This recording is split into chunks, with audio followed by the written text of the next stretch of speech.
Good is the enemy of great পড়ছিলাম Jim কলিন্সের লেখা গুড টু গ্রেট বইটি। এই বইয়ের একেবারে ফার্স্ট চ্যাপ্টারে এই চমৎকার মেসেজটি দেওয়া আছে। আমি যদি এটাকে একটু এক্সপ্লেন করি, আমরা অনেক ক্ষেত্রে আমাদের ব্যক্তিগত লাইফ, পড়াশোনা, চাকরি ক্ষেত্রে, ব্যবসায়িক ক্ষেত্রে কিংবা আমাদের রিলেশনশিপে আমরা যদি আগের তুলনায় কিছুটা ভালো করি, সেই ভালোটা নিয়ে বসে থাকি, সেখানেই সন্তুষ্ট হয়ে থাকি, এর চেয়ে বেটার কিছু ট্রাই করি না। সো লেখক বলছে good is the enemy of great. এই যে আমি ভালো নিয়ে সন্তুষ্ট থাকছি, আমার দ্বারা যে গ্রেট মহৎ কিছু করার একটা সম্ভাবনা ছিল, সেটা থেকে কিন্তু আমি দূরে সরে আসছি।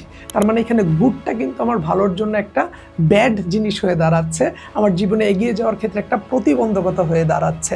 সো আমরা অবশ্যই জীবনে ভালো কিছু করলে, বেটার কিছু করলে সেটার জন্য সন্তুষ্ট জ্ঞাপন করব, আল্লাহ তাআলার প্রতি আনুগত্য জ্ঞাপন করব এবং চেষ্টা করব যেন আরও ভালো, আরও বেটার কিছু করতে পারি।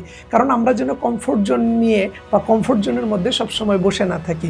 আমি যদি এটার একটা সহজ উদাহরণ দিই, একটা জাহাজ যদি নির্মাণ করা হয়, সেই জাহাজ নির্মাণ করার পর এই জাহাজের সবচেয়ে সেফেস্ট জায়গা হচ্ছে সমুদ্র বন্দর।